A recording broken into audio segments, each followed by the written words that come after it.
한 절씩 교독하겠습니다. 자, 제가 먼저 선독하겠습니다. 내 빵을 물돌 위에 던지라. 여러 날 뒤에 너가 그것을 찾으리라.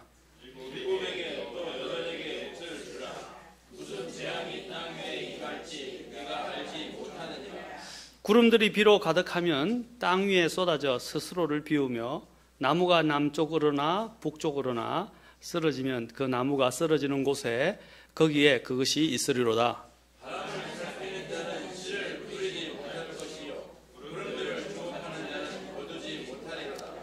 영의 길이 무엇인지 또 아이 뵌 여자의 태 속에서 뼈들이 어떻게 자라는지 내가 알지 못하는 것 같이 모든 것을 만드시는 하나님의 일들도 내가 알지 못하느니라. 아침에 내 씨를 뿌리고 저녁에 내 선수를 받으리라. 이것이 잘 될지 그것이 잘 될지 혹은 그것들을 다 같이 도울 수 있지 네가 알지 못하느니라. 진실로 빛은 달콤한 것이요 눈으로 해를 바라보는 것은 즐거운 일이로다. 그러나 사람이 여러 해를 살며 그 모든 해를 들어할지라도 어두운 날들이 많을 터인데 그런 날들을 기억할지로다. 다가오는 모든 것은 헛되다. 기도하겠습니다. 하나님, 오늘 이 말씀 통해서 말씀을 깨닫고 우리의 인생이 무엇인지 정말 생각하고 또 우리가 어떻게 이 인생을 살아야 하는지 발견하는 시간이 되도록 도와주십시오. 성령님께 이 시간을 의탁하며 예수님의 전함을 받도록 기도합니다. 아멘. 자, 오늘 저는 이 말씀을 통해서 인생을 믿음으로 살라. 여러분의 인생을 믿음으로 살라라는 제목으로 말씀을 나누고자 합니다. 이 말씀, 전도서의 말씀은요, 알듯하면서도 또 이해하기가 어려워요. 깊이 있게 묵상하고 또 그것을 연구하고 또 이렇게 곰곰이 생각해보지 않으면 이 하나님이 왜 이렇게 말씀하시는지 이해가 안 될 때가 있어요. 오늘 여러분들이 이 말들을 지금 읽을 때 한 번에 딱 눈에 들어옵니까? 잘 이해가 됩니까? 어떤 구절들은 이해가 되죠. 여러분 1, 2절이 무슨 뜻입니까? 또 이야기하는 대로 4, 5절이 또 뭘 말하는 겁니까? 대체 뭘 말하려고 하는 겁니까? 전도서는 이런 부분들이 참 많아요. 그렇죠? 알듯하면서도 또 모르는 것이 전도서의 특징 중에 하나입니다. 물론 잠언도 시편도 그런 부분이 많이 있지만 특히 전도서는 이런 참 뭐랄까 깨닫기 힘든 이런 부분들이 많이 담겨 있는데 여러분들이 이걸 차곡차곡 성경을 많이 읽어가면 많은 걸 깨달을 수 있어요. 또 이렇게 아가서라든지 솔로몬의 노래 아가서 같은 경우도 보면 이게 대체 왜 이런 연애소설과 같은 내용을 이렇게 적어놓고 또 우리를 이렇게 어지럽게 만들지? 책을 읽으면 너무 적나라해서 얼굴이 화끈 달아올 때도 있어요. 그런데 왜 성경이 이것을 적어놨을까? 이제 여러분들이 그것들을 성경을 이해하면서 또 이렇게 점점 더 눈을 뜨게 되고 또 이해의 깊이가 더해지게 되면 참 성경이 얼마나 놀라운가를 깨닫게 됩니다. 오늘 저는 여러분과 함께 오늘 이 말씀을 통해서 오늘 제목 말씀드린 대로 여러분의 인생을 믿음으로 살라. 그냥 인생을 믿음으로 살라라는 것을 한번 생각해 보고자 합니다. 오늘 여기서 보면 인생의 특성이 무엇인지를 참 잘 말해주고 있습니다. 이 본문에, 짧은 본문에서. 여기 보면 2절, 5절, 6절을 보십시오. 첫째, 인생의 특성을 보면 첫째, 2절, 5절, 6절을 보면 공통되게 이야기하는 것이 있어요. 뭡니까? 내가 알지 못하느니라.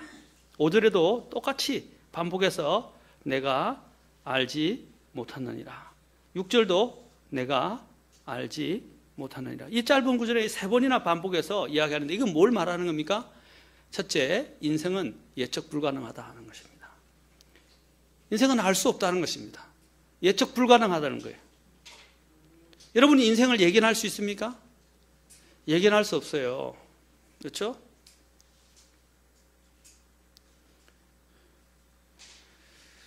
그리고 또한 3절부터 5절을 보면 이제 올해 읽었던 시 구름과 나무와 바람과 영의 길들에 대해서 이야기하고, 그렇죠?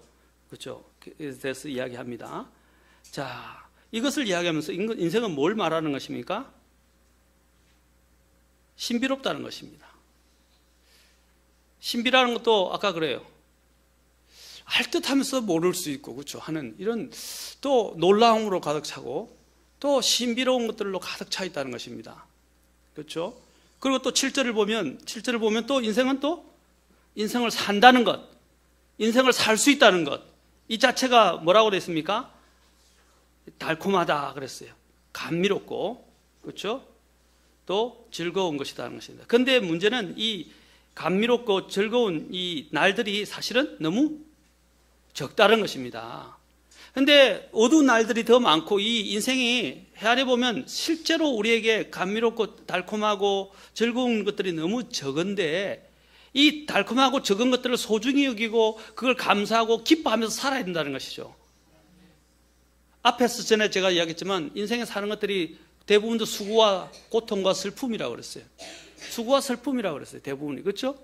그 중에서 우리가 그래도 기억할 만한 감미롭고 또 즐거운 일이 있을 때는 어떻게 해야 돼요? 그걸 기억하면서 감사하면서 살아야 돼요. 그거라도 없었더라면, 그런데 우리는 어떻게 하냐면 자꾸 어디에 집중되냐면 인생에 슬프고 고통스러운 것들에 너무 자꾸 돌아간다는 거죠. 또 그것을 너무 크게 본다는 거죠. 우리의 믿음의 방해가 무엇 때문에 오는 것입니까? 아까 여기 이야기한 하나님이 우리에게 부여하신 이런 달콤하고 즐거운 것들을 우리가 더 기억하라고 그랬죠. 여기서 아까 뭐라고 그랬어요? 기억하라고 그랬죠? 기억하라고 안 했어요? 8절에 보십시오. 뭐라고 그랬어요? 그런 날들을 기억할지니라. 이것은 슬픈 날들을 기억하라는 게 아니라 제가 볼 때는 이 앞에 있는, 그렇죠? 날들을 기억하라는 거예요. 여러분, 우리는 자꾸 나쁜 것만 기억하려고 그래요. 슬픈 것만 기억하려고 그래요. 고통스러운 것만 그러니까 인생이 더 괴로운 거예요. 그나마 적지도 않은, 많지도 않은 이 정말 달콤하고, 그렇죠? 이 즐거운 것들을 기억하면서 살아야 됩니다. 그렇죠? 그게 삶이 살아갈 수 있는 힘을 주는 거예요. 이제 네 번째로 또 삶은 8절에 보십시오. 삶은 살아온 어두운 인생을 또한 기억하면서 미래를 위한 거울로 삼아라는 것입니다. 자, 살아온 어두운 날들을 어떻게 해요? 그것도 기억해야 돼요. 그러나 그것을 기억하면서 아픈 것으로 기억하지 말고 그것을 기반 삼아서, 거울 삼아서 어떻게 해요? 미래를 개척하고 미래를 나아가라는 것입니다. 그런데 우리가 많은 사람들이 그 어두운 인생의 발목이 잡혀져서 그 속에서 헤어나지 못하고 전전긍긍하고 아파하고 힘들어하고 산다는 거예요. 나중에 제가 나무와 구름과 관련해서 설명을 할 거지만 과거는 바꿀 수 없어요. 바꿀 수 없는 걸 왜 붙들고 사냐는 거죠. 왜 그게 계속 그 속에서 맴돌다는 거죠. 아까 우리 식사하면서 자매님하고도 잠깐 나누었지만 그 자매님 한 분이 그렇게 이야기하더라고요. 자꾸 과거가 생각나서 자꾸 힘들다고. 과거는 변할 수 없고 바꿀 수 없는 거예요.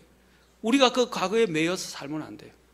그걸 기반 삼아서 어떻게 미래를 이제 거울로, 미래를 향한 거울로 삼아야 됩니다. 그 다음에 9절부터 10절에 보면 또한 9절부터 10절에 우리가 읽지는 않았지만 9절부터 10절에서 말하는 게 뭡니까? 이제 살아온 모든 인생에 대해서 하나님께 회개 보고하고 하나님의 심판이 있을 것을 알라는 것입니다. 이게 사실 결론이에요. 그렇죠? 그 다음에 12장 1절부터 2절에서 이제 어떻게 기억하라, 하나님의 살아있는 하나님의 심판에 있음을 알고 뭘 기억하라는 것입니까? 재난의 날들이 올 것인데 그 재난의 날들이 오기 전에 창조주 하나님을 기억하라라고 이제 결론을 맺으면서 전도서가 끝을 냅니다.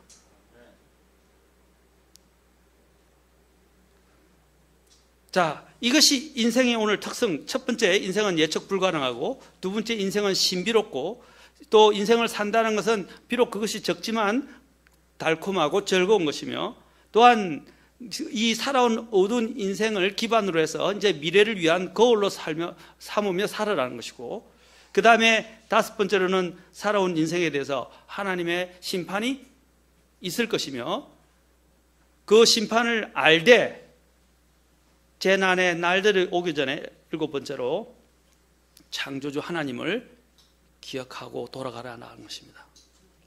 자, 그렇다면 이러한 인생의 특성에 대해서 지금 여기서 이야기하는데, 이 인생에서 우리가 어떻게 인생을 살아야 하는가 이제 여기서 이야기를 해줍니다. 오늘 이 구절에는 제가 다 할 수 있을지 모르겠지만 할 수 있는 데까지 여러분들에게 최대한 제가 이해한 대로 설명을 해드리려고 합니다. 인생은 모험입니다. 모험이라는 건 뭡니까? 즐거운 것도 있고 스릴도 있지만 또한 위험도 있다는 것입니다. 그렇죠? 그래서 인생을 모험이라고 합니다. 근데 이 모험을 하려면 어떻게 해요? 모험을 하려면 반드시 거기에 대한 믿음이 있어야 됩니다. 그렇죠? 내가 믿음이 없으면 그 모험을 하려고 하겠어요, 안 하겠어요? 두려움이 있으면 하겠어요, 안 하겠어요? 두려움이 있어도 믿음이 더 강하면 할 수 있죠. 그러나 믿음이 없으면 그 두려움을 이길 수 없고 그것을 주저하거나 그것을 하지 않을 포기하려고 할 것입니다. 맞습니까? 인생은 모험이에요. 그래서 이 모험을 하려면 믿음이 필요해요. 무엇보다도 어떤 결론적으로 말하면 무엇보다도 우리는 하나님을 신뢰하는 믿음으로 이 세상에서 일어나는 것들, 알지 못하는 것들, 미래까지 일어날 일들을 어떻게 해요? 일어날 일들을 어떻게 해요? 관조하면서, 통찰하면서 그것을 어떻게 해요? 넘어서서 사는 거예요. 초월해서 사는 거예요. 초월하는 말이, 초연이라는 말이 삶을 포기하고 그냥 그것에 의해서 삶을 포기하고 산다는 것이 아니고요. 그것에 의해서 흔들리지 않고 살아간다는 것입니다. 영향을 받지 않고 살라는 것입니다. 그래서 이 일어날 일들, 세상에 일어나는 일들, 또 일어날 일들을 어떻게 해요? 주님에 대한 믿음으로 그것을 간주하면서 적극적으로 대처하면서 살아야 된다는 거예요. 이런 삶의 위기가 오고 삶의 어려움이 오면 인간은 어떻게 됩니까? 자꾸 삶에 대해서 자꾸 위축되고, 그렇죠? 소극적으로 변하게 돼요. 그리고 피동적이 되고 또 낙심과 침체 가운데서 살기가 쉽다 이런 것입니다. 그런데 오히려 오늘 여기서 아까 했죠. 살아서 즐거워할 날, 그리고 달콤한 날들이 적기 때문에 오히려 그런 것들을 더 적극적으로 기억하면서, 그렇죠? 우리가 그것을 기뻐하면서 살아야 돼요. 우리를 왜 힘들게 하는 걸 붙들고 사냐 이 말이죠. 이거는 믿음의 삶이 아니라는 것입니다. 하나님이 주신 그 가운데서도 우리에게 베풀어 주시고 이런 감사할 일들, 즐거운 일들, 달콤한 일들을 기억하면서 살라 이 말입니다. 우리가 추억이라는 게 좋잖아요. 보통 추억이라는 좋은 말이죠. 우리가 왜 사진을 찍고 남기고 비디오를 찍고 남기고, 그렇죠? 일기를 적고 글을 남기고 합니까? 그런 것들을 회상해 보면서 이런 날이 있었구나 돌아보면서 그때는 어려운 때도 있지만 지나보면 어떻게 해요? 예, 추억이고 또 감사하고 또 어려웠지만 오히려 더 좋았더라 하는 때도 있었잖아요. 그 당시에는 그것이 죽을 것 같은 일이었지만 지나고 보면 그것이 나에게 살이 되고 피가 되고 내 인생의 피로가 됐다 이 말이죠. 그렇죠? 당장 내가 지금 겪고 있는 이것은 정말로 힘들고 고통스럽고 피하고 싶고, 그렇죠? 견딜 수 없을 것 같지만은, 그러나 이제 이것을 하나님이 주신 것들을 기억하면서 믿음을 가지고 하나님을 신뢰하면서 살아가고 그것을 지내고 나면 그런 것들이 내 삶에 유익이 되고 내가 삶을 자리 잡고 살아가는데 힘이 된다는 것이죠. 그런데 그것을 생각 안 하고 자꾸 나쁜 것에 빠져들기 시작하면 인생이 힘들어져요. 살맛이 없어져요. 그렇게 살맛이 없어지니까 어떻게 해요? 그런 것만 자꾸 커져 보이고 자꾸 비교가 되고 그러다 보니까 어떻게 해요? 이제는 점점점 마음이 위축되다 보니까 결국은 죽고 싶다 이런 생각이 드는 거예요. 죽고 싶은 생각이 왜 들겠어요? 죽고 싶은 이유는 내 삶이 내 마음대로 안 되기 때문에. 인생이 마음대로 되면요, 인간은 하나님이 필요 없어요. 인생이 마음대로 안 되기 때문에, 그렇죠? 우리는 하나님이 필요하고 하나님에 대한 믿음이 필요한 거예요. 그런데 우리 인간들은 왜 하나님을 필요로 하고 하나님에 대한 믿음을 안 가지고 계속적으로 인간의 방법을 가지고 해결하려면 그 뒤에 대한 해결책을 이제 이야기해 줍니다. 여기서 솔로몬이 믿음으로 사는 이 부분에 대해서 이제 세 가지를 우리에게 말해줍니다. 솔로몬은 세 가지 활동을 예를 들어서 인생을 왜 믿음으로 살아야 하는지를 이제 설명하기 시작합니다. 첫째, 1절과 2절에서는 뭘 합니까? 이제 하물이나 상품을 선적하는, 싣는 배를 보내는 상인의 마음을 통해서 그 비유를 가지고 설명을 합니다. 그 상인의 비유를 들어서, 상인의 마음을 들어서 이제 우리에게 설명하기 시작해요. 두 번째는 3절부터 6절에 아까 이야기한 대로 씨를 뿌리는 농부의 비유를 통해서 설명합니다. 세 번째로는 뭘 통해서 설명합니까? 이제 세 번째로는 여기 잘 나와요. 세 번째. 뭐겠어요? 여기 보면 세 번째. 임산부를 통해서 설명해요. 임산부를 통해서 5절에 나오잖아요. 영의 길이 무엇인지, 또 아이 벤 여자의 태속에서 뼈들이 어떻게 자라는지 알지 못하는 것 같이. 자, 임산부. 제가 이 부분을 조금 더 설명해요. 첫째, 이제 상인의 해상 무역에 대해서 한번 생각해 봅시다. 왜 믿음이 필요한지, 이 믿음이 왜 필요한지를 이것을 이 세 가지 예화를 통해서 이야기를 한다 이 말입니다. 자, 상인의 해상 무역을 한번 생각해 봅시다. 내 빵을 물들 위에 던지라 말은 뭐냐? 이 빵이라는 것은 먹고 사는 문제예요. 그렇죠? 그리고 먹고 살면서 이윤을 남기는 문제예요. 이 빵은 그거와 관련됐어요. 먹고 사는 문제예요. 그걸 위해서 무역을 하거나 상업을 하잖아요. 맞잖아요. 맞아요? 예, 그걸 이야기하는 거예요.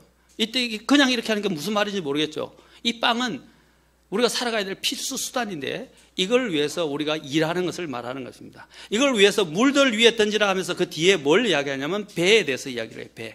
배 선적에 대해서 이야기한단 말입니다.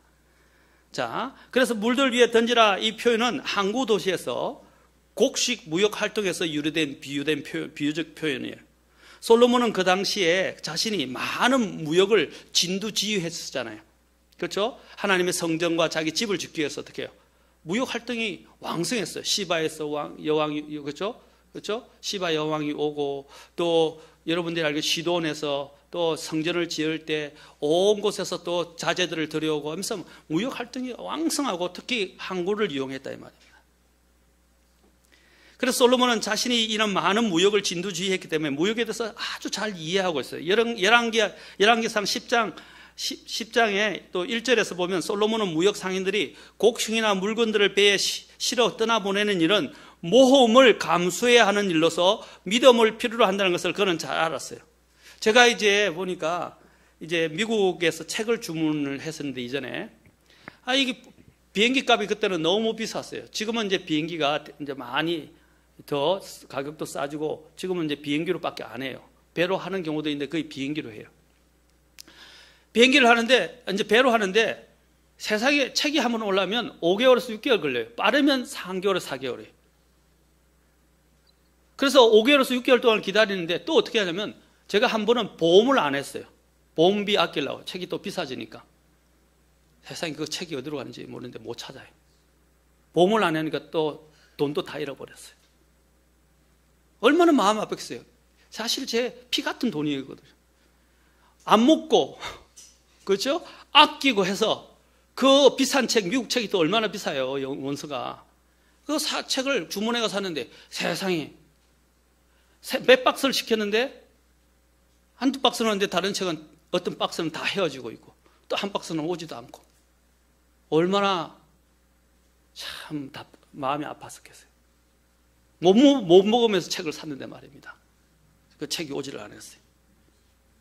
오늘날에는 이와 같이 선박업, 선적업, 배송업, 보험업이 발달해서 체계화되었기 때문에 또 보험이 또 발달돼서 그 당시에는 그런 보험이 발달했기 때문에 큰 문제가 많이 안 돼요. 보험을 해놨다면 문제가 안 돼요. 그러나 그 당시에는 무역을 한다는 것은 상당한 모험이었고 위험을 감수해야 하는 일이었어요. 무역이라는 것이. 특히 해상을 통한 무역은 더 큰 모험이었어요. 왜냐하면 예기치 못하는 폭풍의 위험도 있었고요, 해적의 위험도 있었고요, 자초와 파선의 위험이 있었고요, 분실의 위험이 있었고, 심지어는 쥐나 오랫동안 배에서 오니까 배에 쥐들이 가득하니까 배나 벌레나 새들에 의한 공격의 위험들이 늘 존재했기 때문입니다. 배가 선적 화물을 싣고 돌아오는 데에는 몇 달이 걸렸어요. 근데 그 배가 그 모든 것을 다 거치고 안전하게 돌아올 때 그것을 기다린 상인들은 어떻게 해요? 믿음을 갖고 인내로 그 배를 기다린 보람이 있게 된 것입니다. 왜냐하면 그것을 통해서 그들에게 기다린 이상으로 이제 삶의 활력과 이제 앞으로 그들에게 기대되는 수익이, 그렇죠? 이득과 수익이 보장될 것이기 때문에 얼마나 기다렸겠어요. 해상무역과 관련된 재미있는 표현이 시편 107편 23절에서 31절에 나오는데 재미있는 표현이 나옵니다. 한번 그냥 읽어보기만 하겠습니다. 이건 내용을 하려고 하는 건 아니고 참 성경이 재미있어요. 배로 바다에 내려가는 자들과 큰 물에서 사업을 하는 자들, 곧 이들은 주께서 행하신 일들과 기쁨 속에 있는 그분의 이적들을 보나니, 그분께서 명령하사 폭풍을 일으키시며, 폭풍을 누가 일으키신다고요? 그분께서. 그것이 또 자기의 파도들을 높이 일으키는도다. 그들이 하늘로 솟구쳤다가 다시 깊음들로 내려가니 고난들로 인하여 그들의 혼이 녹는도다. 그들이 이리저리 구르고 술 취한 자처럼 비틀거리며 어찌할 바를 모른도다. 저도 한번 큰 배 타면 배멀리를 많이 해봤기 때문에 알아요. 이제 배멀리는 안 하는데, 배멀미 해보셨어요? 차멀미보다 더해요. 죽을 것 같아요. 내 몸이 하늘로 올라갔다 내려갔다 하는 것처럼 계속 그러고 막 어지럽고 막 구토가 나오고 막 위가 이게 제 위가 아니에요. 얼마나 힘든지 몰라요. 그냥 들어 누워 있는데 땅바닥에 이제 해상이 내려서 들어 누워도요, 내가 올라갔다 내려갔다 그러면서 막 어지러운데 감당 못해요. 지금 여기서 얼마나 잘 설명해요. 비틀거리며 술 취한 자처럼 비틀거리며 어찌할 바를 모른도다. 이리저리 구르고. 그때 그들이 고난 중에 죽게 부르짖음에 그분께서 그들의 고통에서 데리고 나오시며 폭풍을 고요하게 하심으로 그것의 파도들이 잔잔하게 되는도다. 파도들이 조용함으로 그때 그들이 즐거워하나니 이처럼 그분께서 그들이 원하는 항구로 그들을 데려가시는도다. 오 사람들이 주의 선하심과 사람들의 자녀들에게 행하신 그분의 놀라운 일들로 인하여 그분을 찬양하기 원하노라. 시편 107편 31절에서 이렇게 결론을 내립니다. 제가 지금 말하는 것은 뭐냐면, 우리 인생이 이 배를 타는 것과 같은 거예요. 이 배를 타면서 모험을 하는 것과 같은 거예요. 아시겠습니까? 이 배를 타는 일은 정말 힘든 일이에요. 그러나 이제 아까 폭풍을 만났을 때 얼마나 힘들어요. 얼마나 고통스러워요. 그러나 하나님께서 그것을 잠재우시고, 그렇죠? 또한 우리가 편안하게 됐을 때, 이제 우리가 농담처럼 잡담처럼, 우리가 군대에 있을 때는 힘들었는데 군대 갔다 오고 난 다음에 군대 이야기하니까 얼마예요? 편안하게 웃으면서 추억처럼 이야기하잖아요. 남자들은 군대 이야기하면 밤도 샌다는데, 며칠 밤을 새면서 이야기한다는데, 그렇죠? 끝이 없잖아요. 그것처럼 지나고 보면 이제 우리가 그것이 큰 문제가 안 되는 것처럼 보이지만 이제 즐거움이 된다 이거죠. 그 즐거움이 되면서 또 하나는 문제는 뭐냐면, 그때 우리가 알아야 될 것은, 더 중요한 부분은 사람들이 이것까지 안 나아가는 게 문제예요. 아까도 이야기했죠? 주님께서 그 파도를 명령하셨고, 또 주께서 그들을 안전하게 해주시고, 차들을 잠잠하게 하셨고, 그들을 안전한 항구로 인도하셨고, 주께서 자신의 뭘 보여주시다고요? 선하심, 그리고 자녀들에게 행하신 그 놀라운 일들, 우리가 그것에 대해서 기억하고 감사해야 된다는 거죠. 여러분의 지금 인생이 배를 타는 것 같은데, 지금 여러분의 인생이 하나님이 주시는 이 폭풍과 지금 잠잠해지고, 지금 그 안에서 폭풍과 잠잠한 가운데서 이제 안정된 가운데서 즐거워하면서 웃을 수 있는 여유가 생긴 것, 이 자체가 감사한 거예요. 이 자체로 인해서 하나님 앞에 찬양을 해야 된다 이 말입니다. 그런데 우리는 하나님이 주셔서 나를 이런 항구로 안전하게 돌아와서 내가 그것을 기뻐하고 즐거워하면서 생각할 것들을 기뻐하면서 하나님께 찬양을 돌리기보다는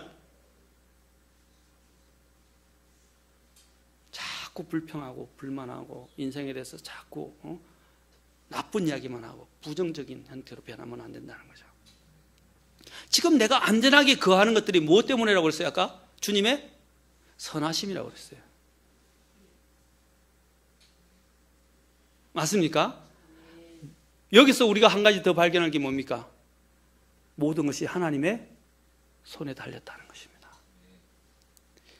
그러니까 인생의 여러분들이 풍랑을 만나면서 이 인생의 배에서 항해를 할 때에 우리가 예측할 수 없는 폭풍우들, 예측할 수 없는 파도들, 예측할 수 없는 수많은 이런 아까 같은 이런 회적의 위험, 자초와 파선의 위험, 분실의 위험, 이런 많은 위험들이 있을 때에 우리가 이것을 이길 수 있는 힘은, 유일한 힘은 어디입니까? 주님이에요. 여기서 아까 보니까 시편 107편 28절에서 그들이 고난 중에 주께 부르짖으매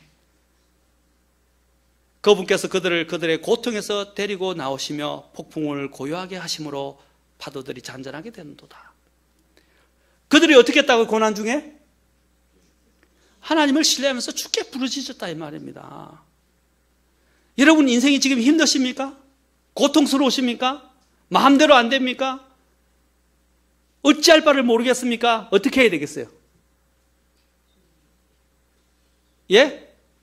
이 모험과 같은 인생, 우리가 정말 앞을 예측할 수 없는 이 배에 탄 우리의 인생, 이 인생에서 우리가 할 일은 뭡니까? 이 모든 만물을 주관하시는 하나님을 신뢰하고 하나님께 부르짖고, 그렇죠? 또 하나님이 우리에게 이 모든 걸 잠잠하게 해서 그 폭풍 가운데서 건져내시고 안전하게 항구로 인도하신 것에 대해서 어떻게 해야 됩니까? 그분의 선하심을 기억하면서 그분께 찬양을 드리라 이 말입니다. 지금 내가 이렇게 누리고 수 있는 것 감사해야 돼요. 지금 내는 그렇게 싶어요. 우리 한 목사님에게도 이야기하고 싶어요. 물론 하나님이 주신 건 기본적으로 감사하겠죠. 아이를 가진 것. 근데 아이를 키우면 별의별 일이 다 생기고, 그렇죠? 화가 나기도 하고, 그렇죠? 말 안 듣고, 그렇죠? 어떤 또 우리 자매님은 아이를 집어 던지고 싶다고까지 이야기하신 자매도 있었지만 별의별 일이 다 있어요, 어떻게 보면. 근데 문제는 뭡니까? 내가 아이를 기도해서 하나님이 아이를 주셨잖아요. 생명을 안전하게 주셨잖아요. 이 아이를 보고 클 수 있다는 거, 그렇죠? 그 아이가 자라는 것을 볼 수 있다는 건 또 아무 사고 없이, 또 아무 병이 없이, 그래도 잘 자라며, 그죠? 건강하게, 안전하게 잘 자란 것만 해도 어떻게 해요?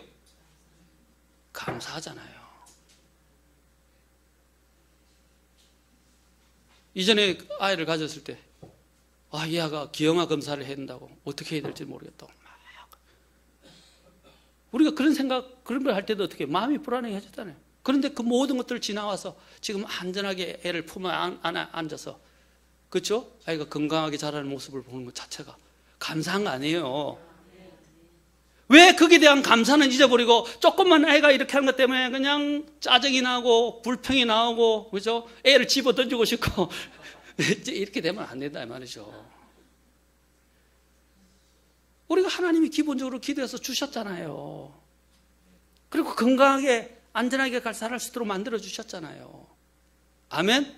그래서 아까 뭐라 했어요? 그분이 주의 선하심과 사람들이 주의 선하심과 사람들의 자녀들에게 행하신 그분의 놀라운 일들로 인하여 그분을 찬양하기 원하노라. 여러분 인생의 배에서 하나님이 지금 나의 이런 생활을 하게 하신 것들을 감사하십시오. 그리고 그분을 찬양하십시오. 아멘.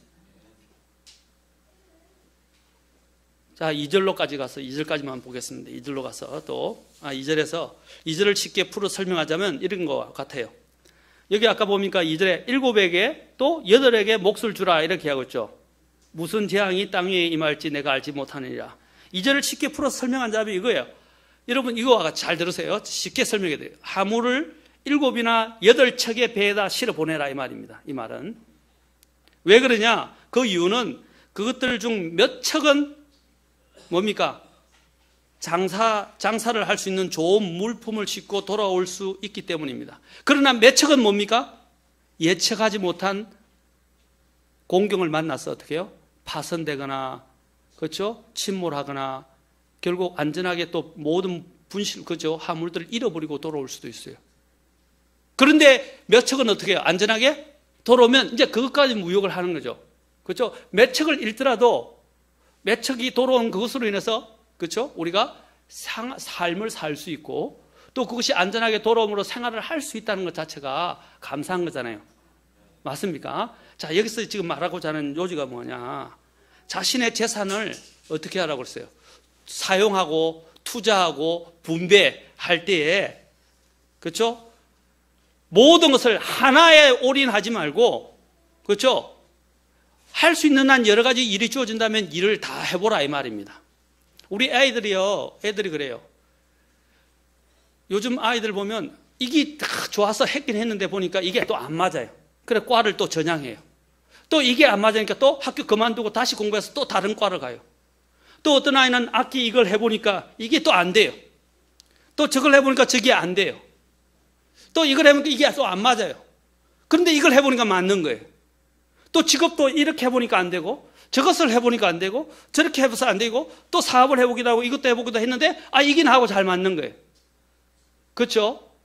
여러분, 사업에 성공한 사람이 한 번에 성공한 사람은 드뭅니다. 대부분 이거 저거 다 해보다가 어느 하나가 어떻게 해요? 우리가 뭐 대박을 만났다. 별로 안 좋아하는데 그건 운을 이야기하는 거예요. 대박이라는 것은. 뭔가 이렇게 딱 잘 맞고 내가 해야 할 적성에도 맞고 잘 되면 어떻게 해요? 그게 즐거워하는 일이고 잘 되는 일이에요. 일을 할 때 어쩔 수 없이 하는 것보다 좋지만 자기가 잘 맞고 자기가 즐거워하는 일을 하는 게 좋아요. 그렇죠? 그런데 어떤 게 나하고 잘 맞는지, 어떤 것이 정말 즐거운지 내가 바라는 거하고 진짜 나한테 맞는 거하고는 틀려요. 맞습니까? 하다 보면 이게 맞구나 하는 걸 알 수 있다. 그런데 아무것도 안 하고 맞지도 않고 하는데 무조건 이것만 하나만 팔려고 물론 전문가가 되는 것도 좋지만 해보다 보면 어떤 때는 인생이 실패하는 경우가 더 많아요.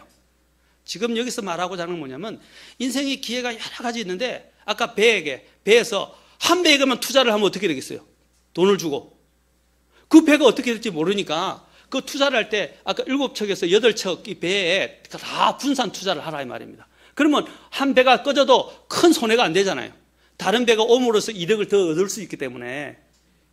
그렇죠? 꼭 이게 투기와 비슷해요. 투기할 때도 어떻게 해요? 하나에만 투자 안 하죠. 바보들이 하나에만 투자하는 거예요. 주식을 할 때도 마찬가지. 주식할 때 어떻게 하냐면 하나에 올인하지 말라 그래요. 여러 개 종목에 맞게 분산 투자하라고 그래요. 왜 그런지 아십니까? 어떻게 될지 예측하지 못하기 때문에. 자, 여기서 지금 말하고자 하는 바가 무엇입니까? 그렇죠?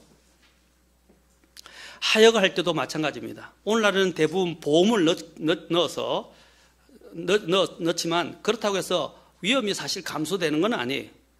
보험금을 타도 손해를 볼 수 있고 자칫 여러 가지 계약상의 조건들에 보험금을 받지 못하거나 소송을 해야 할 수도 있어요. 이 세상에 투자라는 것은 100% 신뢰라는 것은 없어요. 100% 보장받는다는 건 없다 이 말입니다. 항상 위험의 요소를 담고 있어요. 오늘 그래서 보험업이 발달하는 거예요. 그 심리를 이용한 거예요. 보험 장사가 잘 되는 이유가 거기 있는 거예요. 그런데 그것조차도 불확실하고요. 불안전해요. 이 세상에서 우리가 믿었다가, 그렇죠? 낭패를 당하는 경우가 얼마나 많습니까? 보험을 그런데도 보험회사들이 어떻게 해요? 고분고분 보험금을 줍니까? 이거 걸고 저거 걸고 하면서 다 떼먹으려고 그러고 안 주려고 그래요. 도둑놈들이에요. 원래 보험하는 사람들이요. 할 때는 다 보장해 줄 것처럼 이해하면서도 다 사람들이 눈치채지 못하는 어려운 말로 다 약관을 만들어서 조건들을 다 만들어 붙여요. 물론 더 뛰어나서 그걸 이용해 먹는 사기꾼들도 있겠죠. 그러나 보통 우리가 믿을 수 있는 것이 없고 믿었다가 낭패를 당하는 경우가 많아요. 예를 들자면 물건을 쏘가서 사는 경우도 있어요. 제가 지금 차 때문에 말도 못하게 지금 고통을 겪고 있습니다. 차를 이제 중고를 잘못 사가지고 그것 때문에 막 심한 손해를 지금 보고 있고 쏘가 사가지고요. 제 잘 쏘아요. 안 그런 것 같아도 영적인 부분은 좀 바른데 그런 부분은 좀 약해요. 저도 아는 것 같아도. 그래가 차가 지금 이제 보니까 자동차 종합 검사가 나와가지고 종합 검사를 하는데 세상에 종합 검사를 하니까 헤드라이트 이게 불법으로 단 거다. 그 다음에 뒤에 또 가변기를 설치했는데 뒤에 가변기도 이게 불법으로 개조한 거. 그 그 다음에 또 다른 것도 보니까 또 불법으로 개장이 한 3-4개가 걸려버렸어요. 그래서 통과가 안 되는 거예요. 그런데 이걸 다시 복구시키려면 돈이 엄청 들어가는 거예요. 말도 못하게 깨져요, 지금. 그래도 감사하게도 다시 복구 신청을 해서 개조를 해가지고 복구 신청을 하게 되면 또 복구 신청으로 인해서 복구하는 비용 때문에 비용도 들지만 또 나라에서 복구 절차를 밟으면서 비용이 또 많이 들어간다 하더라고요. 그게 하시는데. 다행히 이 손을 보시는 정비소에서 그걸 복구해서 다시 신청을 하지 않도록 개조 변경 신청을 하지 않도록 구조 변경 신청을 하지 않도록 조치를 다 다행히 해놨어요. 그래서 복구만 하면 되고 구조 변경 신청을 다시 안 해도 돼요. 그렇게 일단 만들어 놓기는 했는데 한 번 이렇게 쏘아 놓으니까 손해가 막심한 거예요. 안 그래도 지금 사실 죄송합니다. 돈 들어갈 때도 많고 지금 해야 될 때도 많은데 이리저리 깨지니까 막 정말 힘들어요. 힘들더라고요. 이 쏘가 한 번 쏘는 바람에 그래서 지금 저도 마음이 지금 많이 아픕니다. 중고상한테 속아가지고 차를 사가지고 그리고 쌍기 비지떡이라고. 자, 그래서 우리가 물건을 사고 팔 때 하자와 불량으로 인해서 또 심지어는 강고와 달라가지고 얼마나 고통을 많이 받습니까? 또 믿었던 사람에게서 배반을 당하지 않습니까? 그렇지 않습니까? 또 확실하다고 믿었던 투자가 그렇죠? 실패하게 됐을 때 얼마나 우리가 지금 믿을 수 있는 게 없어요, 사실은요. 그리고 이러한 인생에서 당하는 실망과 실패와 배반을 통해서 이 세상의 것은 어떻게 해요?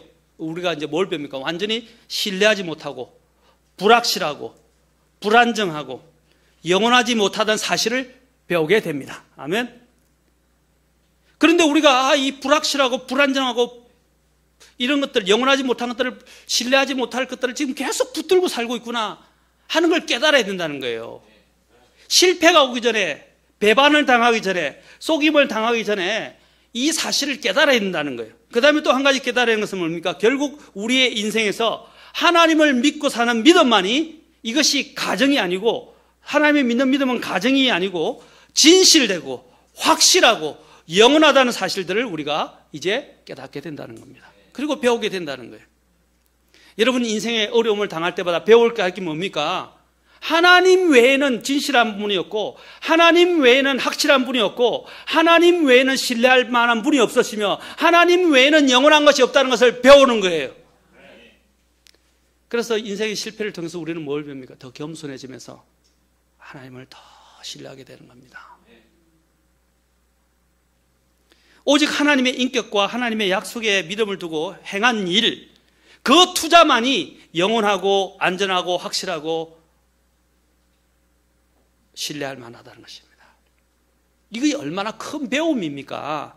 지금 인생을 어떻게 살아야 하는지에 대해 지금 여기서 이야기하는 게 뭡니까? 이 불확실한 인생, 모험과 같은 인생에서 오직 우리가 살아갈 수 있는 방도는 하나님, 신뢰할 수 있는 하나님, 영원하신 하나님, 그렇죠? 참되신 하나님. 그 하나님을 믿으면서 의지하면서 살라 이 말입니다. 이게 결론이에요, 사실은요. 다른 것들은 불확실하다는 거예요. 다음 시간에 계속 농부에 대해서, 그 다음에 아까 임산부와 관련해서 제가 계속해서 이 부분들을 설교하도록 하겠습니다. 그리고 결론적으로까지 이제 더 자세하게 설교하겠습니다. 여러분, 아까도 그랬죠. 인생은 짧고 인생은 모험이고 인생은 또한 위험이 많이 도사하고 있는데 이러한 가운데서 그래도 나를 안전하게 이끌어 주시고 나에게 그래도 즐거움이라는 것을 느끼게 해주시는 하나님, 그 하나님께 감사하고 하나님께 찬양을 드리십시오. 인생의 항구에서 안 되어지는 일, 어려운 일들에만 자꾸 여러분이 몰두하고 그게 발목을 잡혀 있다면 인생은 더더욱 슬프고 정말 낙이 없어요. 그리고 그런 것들은 나로 하여금 영원한 것을 보지 못하게 만들고 영원하신 하나님을 보지 못하게 만들어요. 조금의 즐거움이 있을 때 우리는 뭘 생각해야 돼요? 즐거워해야 되고 달콤해해야 하고 그 가운데서 그것을 허락해주고 인도하신 주님의 선하심을 기억해야 하며 또한 그 선하신 가운데 나를 안전하게 지금까지 이렇게 인도해 주신 하나님을 찬양하라 이 말입니다. 그리고 그분을 이 불확실한 인생 속에서 예측 불가능한 이 미래와 또 이 인생 가운데서 하나님을 신뢰하면서 걸어간다면 여러분은 안전한 길을 걷는 것이고 하나님이 여러분을 사도행전에서 나온 것처럼 아름다운 항구까지 안전하게 귀착시켜 주실 것입니다. 제가 좋아하는 단어 중 하나가 fair haven이라는 단어예요.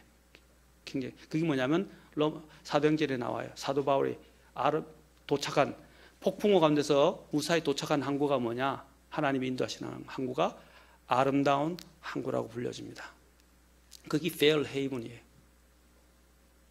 여러분, 하나님이 여러분들에게 그런 안전한 항구로 인도해 주신 것, 그것에 대해서 감사하십시오. 그리고 찬양하십시오. 인생의 이러한 문제들에서 슬퍼하거나 낙심하고 불평하지 마시고 지금 내가 즐거움을 누리고 이렇게 살 수 있도록 여력을 주시는 하나님 앞에 감사하십시오. 네, 기도하시겠습니다.